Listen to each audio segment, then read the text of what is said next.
Bonjour à tous, aujourd'hui on se retrouve pour une nouvelle vidéo de configuration gamer qui vont vous permettre de jouer avec carte graphique, une autour de 750 € puis une autre autour de 1100 €. Je vous propose qu'on commence tout de suite après l'intro, c'est parti.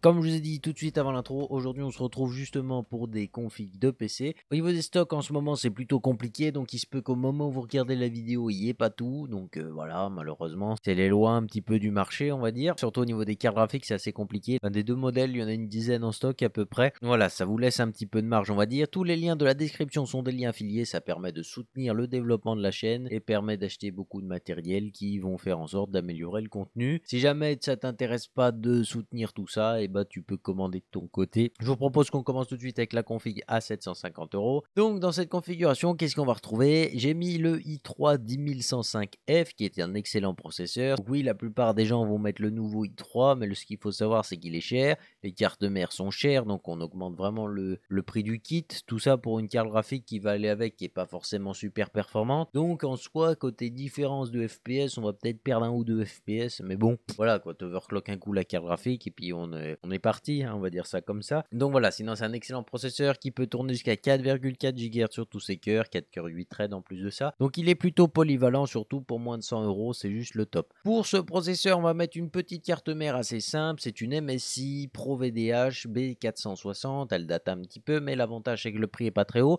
C'est une excellente carte mère avec des VRM qui sont déjà bien refroidis, 4 slots de RAM qui vont vous permettre une évolutivité optimale, et puis du coup, très clairement c'est une excellente carte mère pour un petit PC qui va évoluer avec le temps. Ici on va avoir également 16 Go de RAM de chez Crucial Ballistics en 3200 MHz qu'à 16. L'avantage ici c'est qu'elles sont en solde en ce moment, 52 € les 16 Go, c'est vraiment une affaire. Donc n'hésitez pas à vous faire plaisir, tout simplement, c'est plutôt intéressant. Au niveau de la carte graphique justement pour ce PC, je vous ai mis la RX 6500 XT. C'est pas la meilleure carte graphique qu'on peut trouver actuellement, mais honnêtement vu son prix c'est techniquement la moins chère et la plus rentable. 250 € ici, on peut pas beaucoup faire mieux, mais ça reste une carte qui vous permet de jouer dans des conditions relativement intéressantes. 250 € ça permet déjà pas mal de choses. Le modèle XFX c'est pas le meilleur modèle, mais comme on est sur une carte qui chauffe vraiment très peu, qui consomme très peu, n'hésitez pas encore à undervolter par dessus pour encore gagner en performance et en silence. Au niveau de tout ce qui est stockage, on va garder le combo SSD HDD comme d'habitude. Ici on va être sur un SSD plutôt intéressant, le M.2 de chez Western Digital, la gamme Blue, c'est le SN550. Je vous l'ai mis en 250 Go, ce qui va vous permettre de mettre déjà Windows 10 dessus ou Windows 11, ça dépend ce que vous préférez. Et puis du coup ça va vous permettre d'avoir un maximum de fluidité sur votre système. Et puis par contre pour tout ce qui est gros jeu, on va enchaîner avec le gros stockage qui est un Seagate Barracuda 2 Tera en 7200 tours par minute, relativement intéressant ici. 54 €, franchement pour 2 Tera il n'y a rien à dire. C'est un disque dur qui a le SMR, donc ça va ralentir un petit peu sur les transferts de gros fichiers et tout ce qui est copie de données, puisqu'on supprime, on remet tout ça.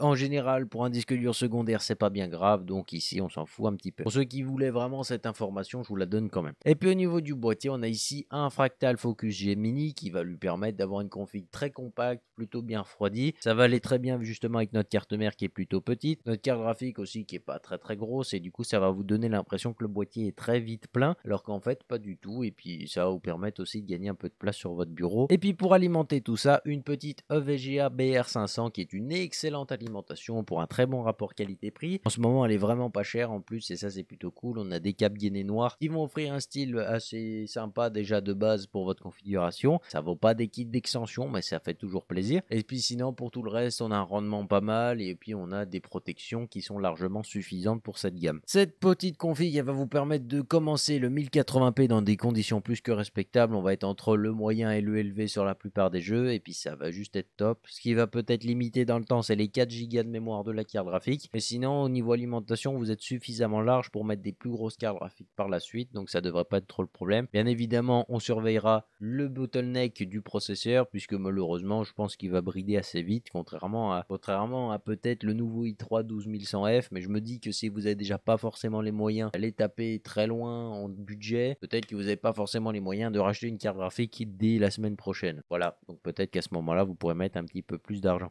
Maintenant on va s'attaquer à la config autour de 1100 €. Qu'est-ce que je vous propose pour 1100 €? On va avoir le petit i5 10400 400F qui garde des prix plus qu'intéressants, 140 €, 6 cœurs, 12 threads, des fréquences plus que respectables. Il est pas overclockable, mais franchement, il fait très bien le boulot. Je rappelle qu'il est très intéressant et honnêtement, pour ce prix-là, ça reste un excellent processeur qui va vous permettre de jouer dans de très bonnes conditions. Ce petit i5, ce qui peut être pas mal, c'est qu'on va pouvoir le refroidir avec l'excellent Arctic Freezer i35CO. Pour ceux qui veulent de l'adressable RGB, c'est le i35 ARGB tout simplement. Comme ça, vous avez plus de style. Il est 10 € plus cher par contre, ça faudra le tenir en compte. Et puis sinon, pour ce prix-là, c'est le meilleur ventirad que vous pouvez trouver très clairement. Donc voilà, on part dessus. Il est silencieux, performant, que dire de plus? De toute façon, vous avez la vidéo du A35 qui est relativement le même. Le seul truc, c'est qu'il est pour AMD. Je vous mets la vidéo juste là-haut. Et puis voilà, c'est vraiment un très bon ventirad qui fait très bien le boulot et c'est juste cool. Sinon, au niveau de la carte mère, je vous ai mis une B560 DS3H qui est une carte mère ATX, plein format, des VRM plutôt bien refroidis, mais vu le i5 ce qui va tirer, c'est pas tellement notre problème ici les VRM. Par contre, côté évolutivité, elle va permettre pas mal de choses. On va justement avoir 4 slots de RAM qui sont plus qu'intéressantes. On va pouvoir accueillir des processeurs un peu plus gros par la suite, overclockables ou non. De toute façon, on pourra pas les overclocker avec cette carte mère. Des fréquences de RAM qui sont plutôt intéressantes. Et puis sinon, niveau carte graphique IM.2, vous devriez être plus que large. Au niveau du kit de RAM, on garde le même qu'avec le i3, 16 Go de RAM en Crucial Ballistics 3200 MHz K16, en ce moment 52 €, c'est juste le kit du siècle. De toute façon, c'est déjà un excellent kit de base, vous pouvez overclocker très haut, il est bien refroidi, il est plutôt sympathique à regarder pour ceux qui veulent. La version RGB est beaucoup plus chère en ce moment.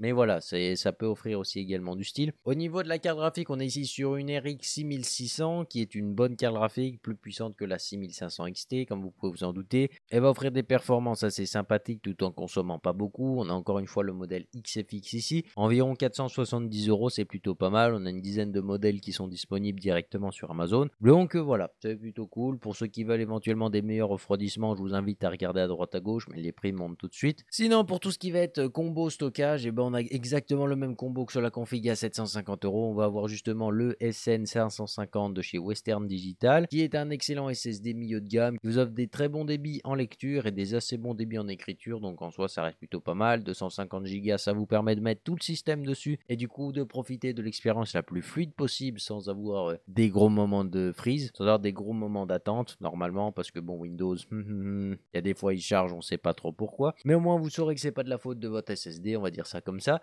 Et puis sinon à côté vous aurez le gros 2 Tera qui vous suffit pour mettre tous vos jeux, tous vos films et puis etc.